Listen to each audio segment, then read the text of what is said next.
নমস্কার বন্ধুরা। তাহলে দেবও পাল্টি খেয়ে গেল, কারণ উনি নাকি এখন বলেছেন মমতা ব্যানার্জি এবং অভিষেক ওনাকে ভুলিয়ে ভালিয়ে দলে নিয়ে এসেছিল।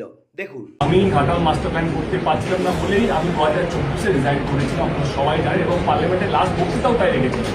আমার প্রথম বক্তৃতাও ছিল ঘাটাল মাস্টার প্ল্যান নিয়ে, যেটা বাংলায় বলেছিলাম, এবং যেদিন শেষ কথা রেখেছিলাম পার্লামেন্টে সেটাও কিন্তু ঘাটাল মাস্টার প্ল্যান নিয়েই রেখেছিলাম, এবং যেদিকে সাফ সাফ বলেছিলাম যে আর ক্যান্ডিডেট হবো না, আমি বিদায় চেয়েছি। অভিষেক এবং দিদি আমাকে ডেকেছিলেন এবং তারা বলেছেন তুমি কি চাও। আমি আর মিথ্যে কথা বলতে পারবো না ঘাটাল মাস্টার প্ল্যান নিয়ে। তখনই দিদি বলে, অভিষেকও বলে, যে ঘাটাল মাস্টার প্ল্যান যদি রাজ্য সরকার করে।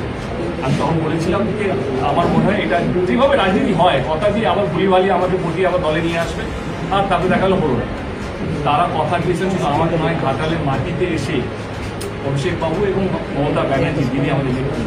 আমি শুধু একটাই কথা বলবো, উনি তো আর বাচ্চা ছেলে নয় যে ওনাকে ভুলিয়ে ভালিয়ে দলে নিয়ে চলে আসবে।